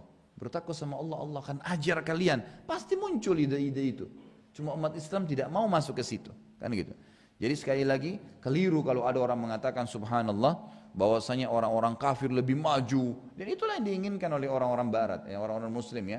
Supaya membuat umat Islam ini merasa, oh ya kita nggak punya apa-apa ya. 1335 tahun lebih kita memimpin dunia. Anda mengatakan kita tidak punya kelebihan, ini kekonyolan namanya. Belajari itu. Cari tahu berita-berita tentang mereka. Cukup banyak buku-buku sejarah berhubungan dengan masalah itu.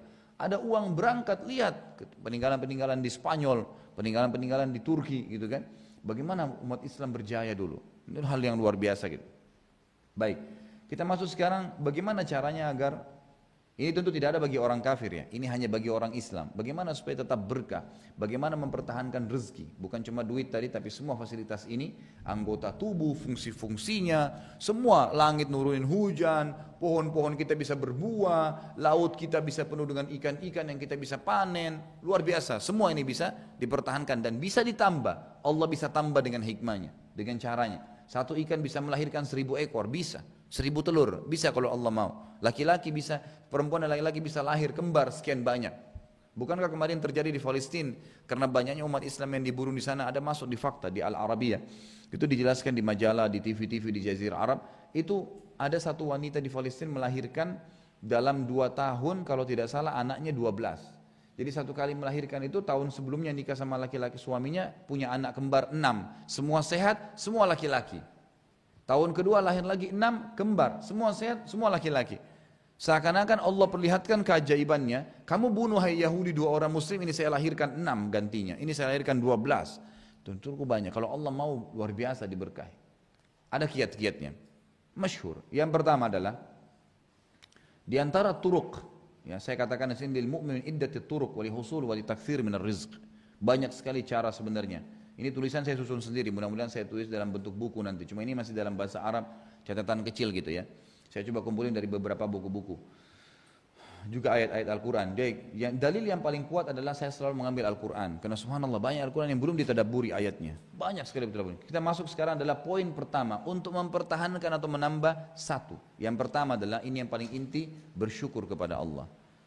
Syukuri itu. Mengatakan Alhamdulillah. Hanya itu saja yang Allah inginkan. Perhatikan baik-baik dalilnya. Surah Al-Ankabut. Urutan 29 ayat 17. A'udzu billahi minasyaitonir rajim. Bismillahirrahmanirrahim. Innama ta'buduna min dunillahi awthanan wa takhluquna ifka. Innal ladzina ta'buduna min dunillahi la yamlikuna lakum rizqan fabtaghu 'indallahi rizqa wa'buduhu washkuru lah. Ilaihi turja'un. Al-Ankabut 29 ayat 17. Artinya, kita masuk ke terjemahan dan tadabburnya. Innama ta'buduna min dunillah awthana, semua yang kalian sembah selain Allah, kalian seru, gantungkan nasib kalian, gitu kan? Ragu-ragu, Tuhan enggak ya? Bisa enggak dia? Itu saja sudah masuk. Awthana, semua benda mati. Semua benda mati. Apa yang kalian semua sembah selain Allah, ini awthan bukan cuma patung ya, tapi awthan semua benda mati. Wa takhluquna ifka, dan kalian membuat itu dengan penuh kebohongan. Semua subhanallah, orang yang mengatakan kuburan ini bisa berikan manfaat, pohon ini ada keramat, ini semua bohong. Allah mengatakan ifka, enggak ada, bohong semua itu. Ini berarti Allah sudah memberikan kepada kita dan harus kita yakini sebagai mukmin, semua itu bohong. Enggak ada apa-apa mereka. Authanan wa takhluquna ifka. Semua yang kalian sembah selain Allah authan, benda mati. Manusia pun yang disembah mati, gitu kan? Semua benda mati. Dan kalian membuat itu dengan penuh kebohongan. Semua bohong, subhanallah. Semua kebohongan. Kuburan-kuburan yang dianggap keramat, yang mengatakan kuburan Nabi bisa memberikan manfaat, wallahi demi Allah bohong. Dari mana dalilnya? Bukankah bukankah Allah SWT sudah mengatakan tentang Nabi SAW, innaka mayyitun wa innahum mayyitun. Kau mati Muhammad, berarti mati sudah tidak akan berfungsi, dan mereka pun akan mati. Semua yang menyalahgunakan ibadah kepada Allah akan mati. Innaka la tusmi'u man fil kubur. Kau tidak pernah bisa, hai Muhammad. Kalau Muhammad tidak bisa sallallahu alaihi wasallam, berarti kita lebih tidak bisa. Kau tidak akan pernah bisa memperdengarkan apapun bagi orang yang mati di kubur, dan kau pun tidak bisa dengar apa-apa dari mereka. Biar kamu gali, biar kamu apa, nggak bisa kamu buat apa-apa. Nggak ada, kuburan selesai, nggak boleh. Kata Nabi SAW apa? La taj'alu kuburakum masajid. Jangan jadikan kubur kalian tempat ibadah. Kenapa masih ada orang yang pergi ke kuburan minta-minta itu? Dari mana bisa ini? Awthana, benda mati. Ifka, kebohongan. Saya kasih contoh, ada satu kuburan di Mesir, di daerah Tanta. Tanta ini mungkin sekitar 200 kilo dari Kairo ya. Ada di sana satu kuburan itu, dulunya ya, kuburan itu biasa saja. Ada seseorang yang mati, kemudian karena dia ditokohkan oleh masyarakat, ada yang wakafin tanah di kebun kurmanya, ditaruh kuburannya di situ. Sudah, dikuburlah. Berjalan waktu, meninggal generasi-generasi itu, ternyata anak ahli warisnya menjual tanah, sampai akhirnya kuburan itu karena dibagi-bagi oleh ahli waris dan dijual, berada di pinggir jalan raya. Dengan berjalan bertahun-tahun gitu. Ada dua orang yang tidak bertanggung jawab datang dari Mesir. Ini masyhur kisahnya dan ini disampaikan oleh dosen kami. Saya dulu pernah tahun 89 di Mesir, ini cerita langsung dari para guru-guru. Ya, kalau saya tidak salah ingat itu cerita dari mereka langsung. Insya Allah benar gitu, saya yakin karena saya tahu betul cerita ini.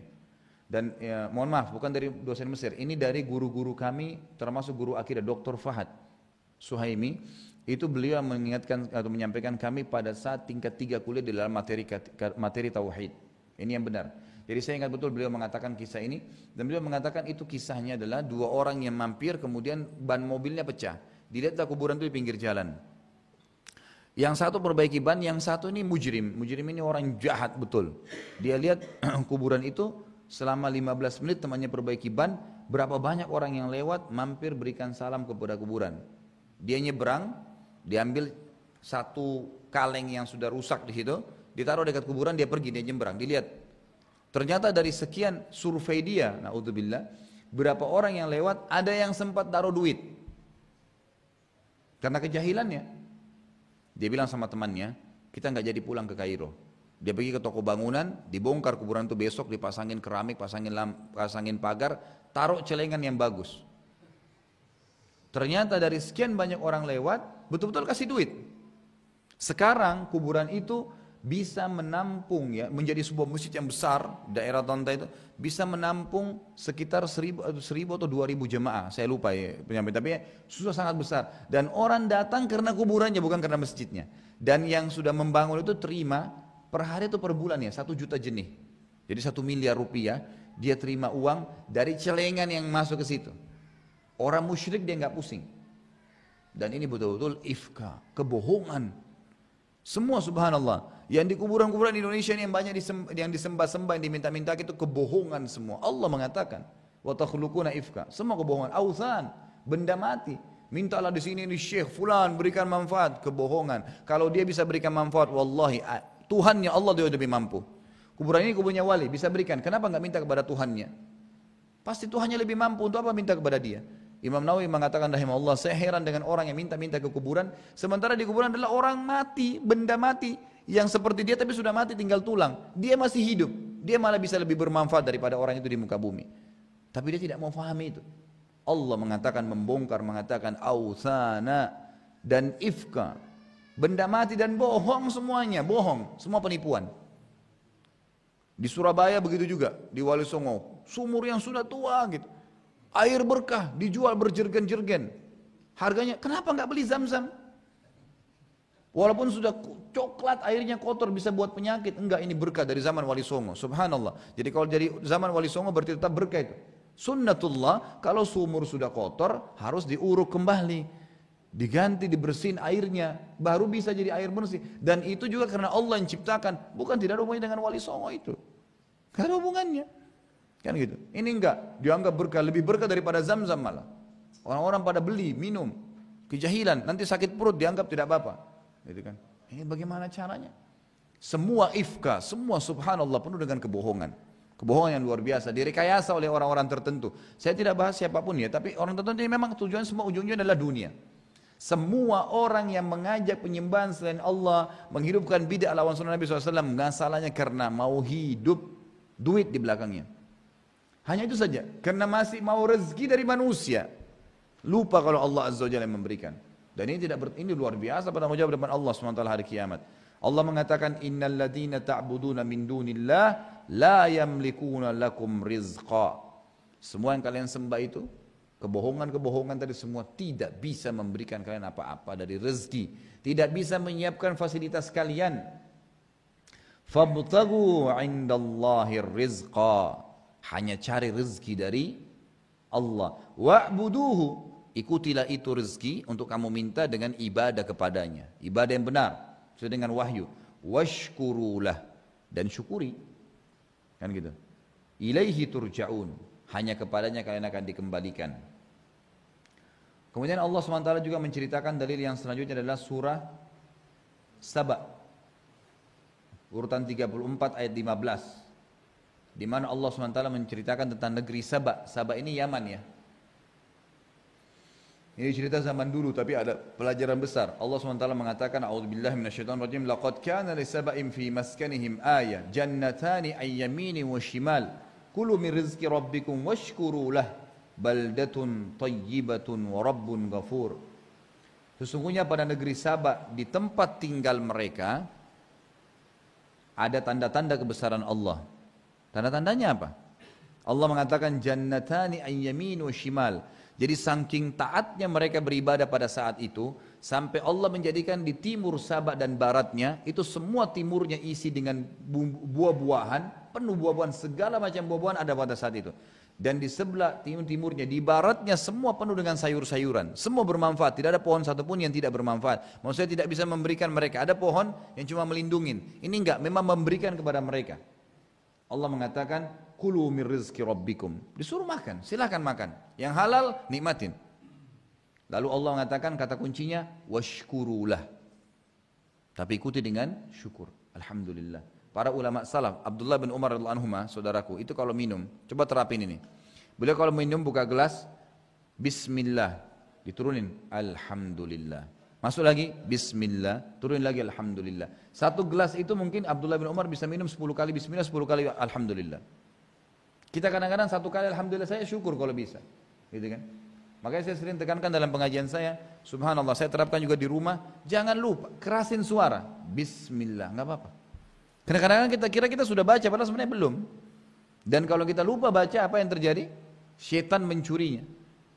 Tambah lagi ada orang minum dan makan dengan tangan kiri, tambah jadi, syaitannya tambah jadi, tambah ambil. Jangan kalian minum dan makan dengan tangan kiri karena syaitan makan dengan, kata ulama hadis, maksudnya syaitan makan dengan syaitan mencuri makanan yang dia makan dengan tangan kiri dan minum dengan tangan kiri.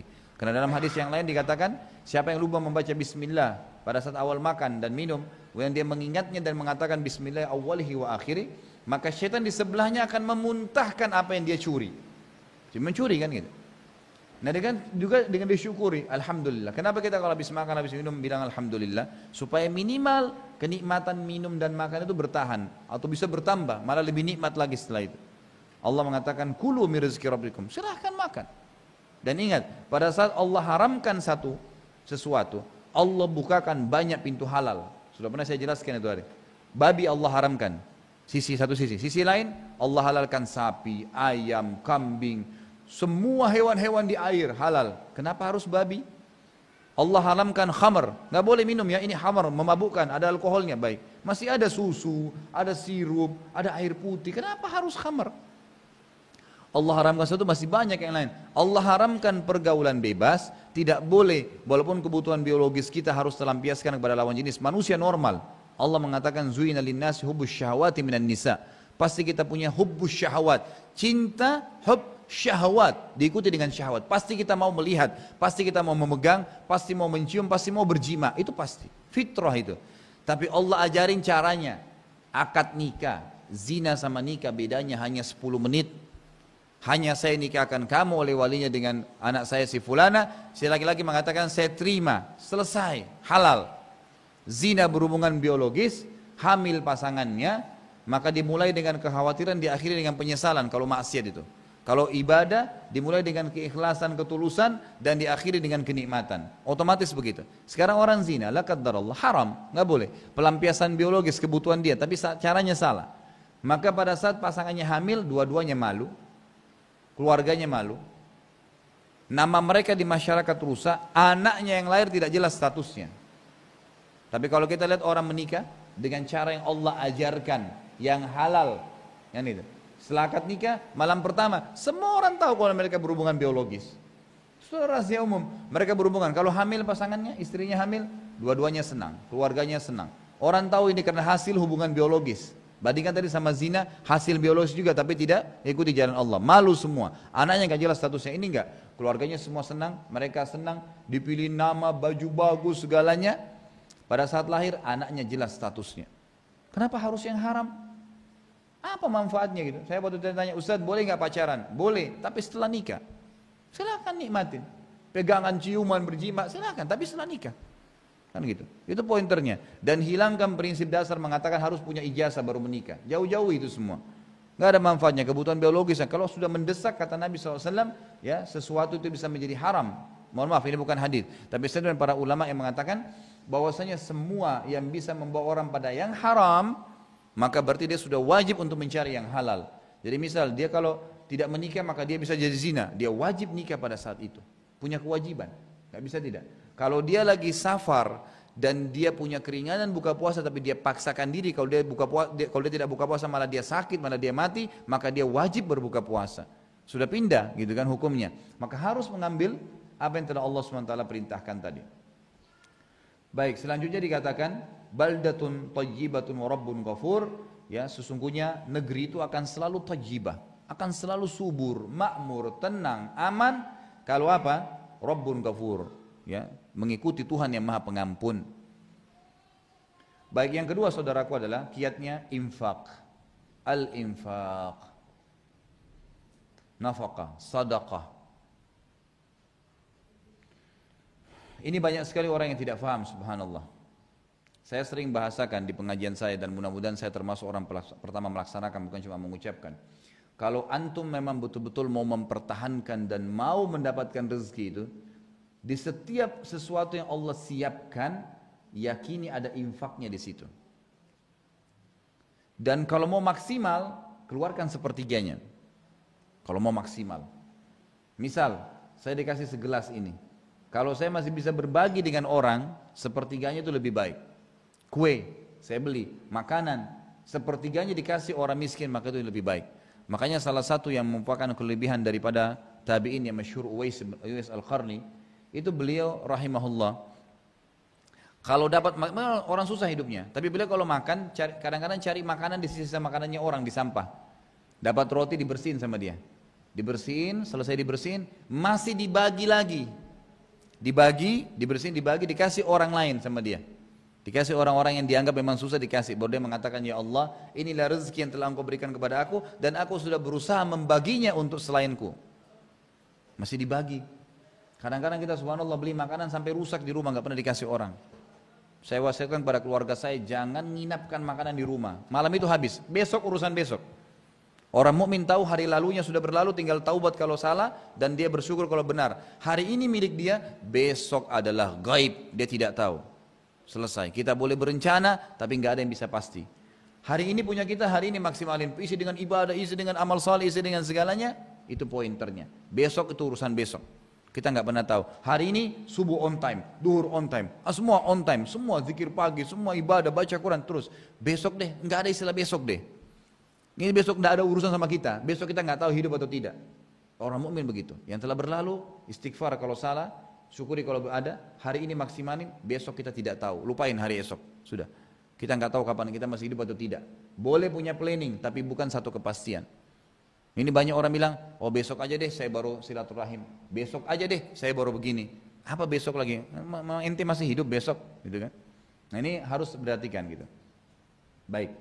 Sekarang masalah infak ini adalah mengeluarkan yang terbaik dari apa yang kita miliki, dan itu sifatnya per item.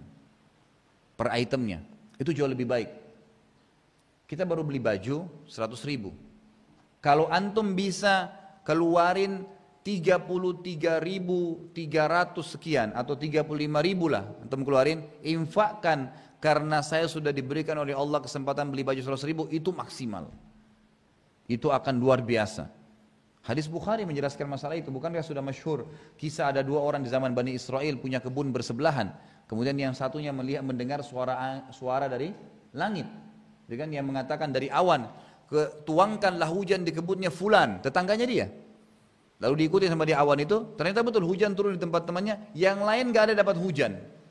Termasuk dia sendiri gak dapat hujan gitu. Lalu setelah itu dia lihat hujan turun, selesai hujan turun dia datang ke temannya, dia tanya tetangganya, apa yang kamu lakukan? Tadi saya dengar ada suara di awan yang mengatakan begini dan begitu. Gitu kan? Apa yang kamu lakukan? Dia bilang, saya membagi hasilnya. Hasil daripada kebun ini menjadi 3. Sepertiganya langsung di jalan Allah. Langsung. Ini maksimal, terima gaji 1.000.000, 350.000 kalau perlu itu sudah untuk jalan Allah.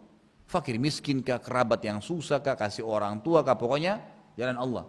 Sepertiganya saya kembalikan menjadi modal saya, tambah modal, sepertiganya saya gunakan untuk kebutuhan keluarga saya. Ini kalau mau maksimal. Kalau enggak, minimal ada yang dikeluarkan. Hadis Bukhari yang lain kata Nabi SAW apa? Ya ibna Adam, anfik, unfik alaik. Kau infak dulu, kata Allah, baru saya infak untukmu. Kita kadang-kadang salah, sibuk dengan tabungan. Sekali lagi, hari esok itu lain. Boleh diprogramin, tapi jangan terlalu berlebihan. Kenapa? Kita boleh mempertahankan sumber dana kita, iya. Tapi pendapatan yang kita punya hari itu dimaksimalkan dalam sedekah. Pada saat Nabi SAW mengatakan jihad, Abu Bakar datang membawa apa? Seluruh hartanya. Seluruh harta yang dia miliki hari itu bukan sumber usahanya, bukan. Beliau tetap punya kebun-kebun, bukan kebunnya dijual, enggak. Tapi yang ada di kantongnya, yang di rumahnya hari itu 1 juta, ini ya Rasulullah, semua. Apa yang kau tinggalkan untuk keluargamu hari ini? Allah dan Rasulnya. Karena sudah terlanjur diminta infak. Tapi bukan berarti tidak ada sumbernya, ada. Jangan salah paham dengan masalah ini. Jadi harus balance dalam memahami dengan ilmu yang benar. Gitu kan? Tapi infak akan mendatangkan infaknya Allah kepada kita. Itu pasti. Abdullah bin Umar radhiyallahu anhu juga dikatakan dalam riwayat sahih kalau beliau tidak dapat orang fakir miskin datang ke rumahnya, beliau keluar mencari mereka. Cari mereka untuk diberikan sedekah tadi. Allah Azza wa Jalla mengatakan dalam surah Al-Baqarah urutan 2 ayat 254 bunyinya, A'udzubillahi minasyaitonirrajim. Bismillahirrahmanirrahim. Ya ayyuhalladzina amanu anfiqu mimma razaqnakum min qabli an ya'tiya yaumun la bai'un fihi wala khullatun wala syafa'ah wal kafiruna humudz zalimun. Hai orang-orang yang beriman, kalau ngaku mukmin ikutin ini. Anfiqu, keluarkan di jalan Allah. Mimma razaqnakum. Kata-kata mimma berarti masuk dalam semua substansialnya. Apapun yang kita dapatkan, yang kami jadikan sebagai rezeki kalian. Min qabli an ya'tiya yaumun la bai'un fihi wala khullatun wala syafa'ah. Sebelum datangnya hari, maksudnya hari kiamat, tidak ada lagi transaksi, nggak bisa lagi kita kembangkan ya modal atau usaha yang ada, nggak ada lagi persahabatan, nggak ada lagi pertolongan, dan orang-orang kafir mereka lah orang-orang yang zalim. Kemudian ayat selanjutnya adalah surah Ibrahim urutan 14 ayat 31 dan 34. A'udzubillahi minasyaitonirrajim. Qul li'ibadiyalladzina amanu yuqimus salata wa yunfiqu mimma razaqnahum sirran wa alaniyatan min qabli an ya'ti yaumun la bai'un fihi wala khilal. Allahu alladzi khalaqas samawati wal arda wa anzala minas sama'i ma'an fa akhraja bihi minas thamarati rizqan lakum wa sakhkhara lakumul fulka litajriya fil bahri bi amri wa sakhkhara lakumul anhar wa sakhkhara lakumus syamsa wal qamara da'ibain wa sakhkhara lakumul laila wan nahar wa ataakum min kulli ma sa'altumuh wa in ta'uddu ni'matallahi la tuhsuha innal insana ladzalumun kaffar. Ibrahim, surah Ibrahim urutan 14 ayat 31 sampai 34. Terjemahannya, kulli ibadiyalladzina amanu. Katakan hai Muhammad kepada hamba-hambaku yang mengaku beriman tentang keberadaan Allah, yuqimus shalah, jaga salatnya, yang wajib dan sunnah kerjain semua, jangan pilih-pilih. Wa yunfiqu, lalu mereka mengeluarkan mimma razaqnahum, dari apa yang telah kami jadikan rezeki untuk mereka, sirran wa alaniyah, sembunyi-sembunyi atau terang-terangan. Ya kadang-kadang kita subhanallah di depan umum apa boleh buat, di tengah jalan ada fakir miskin lewat, ya kita harus kasih, tinggal ngontrol supaya enggak riak saja. Tapi kita disuruh berinfak kepada Allah SWT. Tentu secara sembunyi-sembunyi lebih baik daripada terang-terangan, tapi bisa saja terjadi sirran wa alaniyah. Min qabli an ya'ti yaumun la bai'un fihi wala khilal, sebelum datangnya hari tidak ada transaksi dan tidak ada lagi persahabatan di antaranya. Tidak ada lagi maaf-maafan di situ. Di hari kiamat sudah terlambat. Orang kalau mati, kalau meninggal belum sempat infak, berharap semua hartanya diinfakkan, tidak ada yang ditabung sama dia. Gitu kan? Berharap seperti itu. Allahul ladzi khalaqas samawati wal ard, yang telah memerintahkan kalian berinfak tadi siapa? Allah yang telah menciptakan seluruh langit dan bumi. Wa anzala minas sama'i ma'a, ini hujan lagi deras dan dialah yang turunkan. Ini turunkan hujan sekarang Allah. Dan Allah yang telah menurunkan hujan dari langit. Fa akhraja bihi minas thamarati rizqan lakum, lalu Allah turunkan atau keluarkan dari hujan tersebut buah-buahan sebagai rezeki buat kalian. Wa sakhkhara lakumul fulka litajriya fil bahri bi amri, dan Allah juga tundukkan untuk kalian bahtera-bahtera kalian bisa jalan di muka bumi, di atas lautan. Dari mana bisa besi-besi yang kuat? Baja-baja itu bisa ngapung di atas air. Kalau kita mengatakan oh karena kadar garamnya tinggi, bukan, karena Allah yang mudahkan itu. Allah SWT mudah. Kalau kita karena garamnya baik, kenapa di sungai bisa ngapung? Kan sama saja. Susah. Memang Allah mengatakan wasakhara, dan Allah tundukkan untuk kalian, ya, fulka litajriya fil bahar bi amri, agar kapal-kapal kalian bisa berjalan di atas air tersebut dengan izinnya. Tentu sekarang banyak orang tidak sadar ya, kita ini subhanallah bisa hidup mayoritas itu dari lautan, dari air-air itu. Jadi sampai sekarang kontainer-kontainer itu jalan dari negara ke negara. Gitu kan? Banyak sekali, dan di lautan itu penuh dengan ya kapal-kapal yang membawa kebutuhan-kebutuhan manusia. Wa sakhkhara lakumul anhar, dan Allah tundukkan juga untuk kalian sungai. Bukan cuma kapal bisa ada di atasnya, diambil juga hasil-hasilnya dari situ. Karena kapal-kapal ada kapal nelayan, ada kapal barang, banyak. Semua yang berfungsi itu masing-masing dengan fungsinya itu adalah Allah tundukkan. Bisa dikeluarkan batu-batunya jadi perhiasan, jadi mahal, mutiara-mutiara. Wa sakhkhara lakumus syamsa wal qamara da'ibain, dan dia juga telah menundukkan untuk kalian matahari dan bulan yang daibain, terus rutin. Matahari terus terbit pagi, bulan terus kelihatan malam, terus tiap hari, daibain. Jadi selalu bersilih berganti, Allah SWT kasih. Itu luar biasa ya. Jadi fungsinya banyak matahari dan banyak fungsinya bulan juga di malam hari. Wa sakhkhara lakumul laila wan nahar, dan Allah juga memudahkan untuk kalian, menundukkan kalian malam dan siang. Siang untuk bekerja, mencari aktivitas, malam untuk istirahat. Wa atakum min kulli ma sa'altumuh, dan dia telah memberikan kalian semua yang kalian minta. Jadi Allah SWT, kita harus tahu ya, ini permintaan kita misalnya kepada Allah Azza wa Jalla. Pada saat kita mengatakan, ya Allah berikanlah saya, pada saat itu pula Allah sudah menentukan waktu penerimaannya. Tinggal tergantung, kata ulama, bobot permintaan. Waktu Nabi Zakaria minta untuk diberikan anak dari istrinya yang mandul.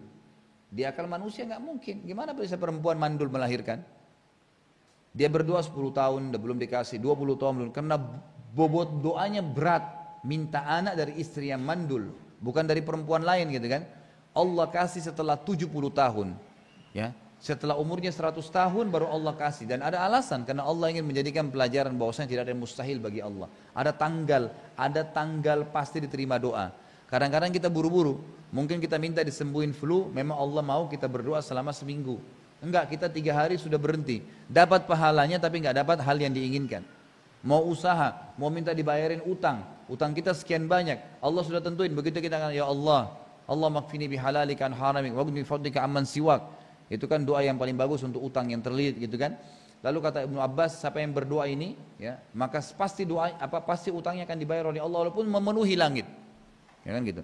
Jadi kita minta, ya Allah, cukupkanlah saya terhadap apa yang kau halalkan dari yang haram, dan jauhkanlah saya dari semua selain kamu untuk bergantung. Baik, kita berdoa. Mungkin pada saat utang kita sekian banyak, sekian juta, Allah SWT ingin membersihkan dosa-dosa kita, sekaligus ingin memberikan jalan keluar untuk itu, tapi mungkin dalam sebulan berdoa.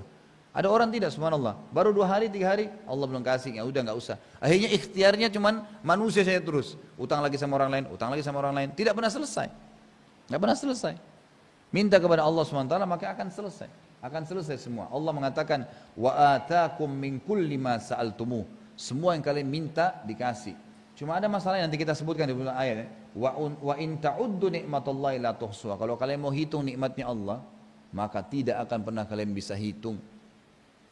Di tubuh kita ada 360 sendi. Satu sendinya saja, anggap ini jari kita sekarang ada 3 sendi. Satu sendinya patah. Kalau antum ke dokter, berapa biaya ini? Memperbaiki ya. Kalau ganti sendi sudah susah, nggak mungkin.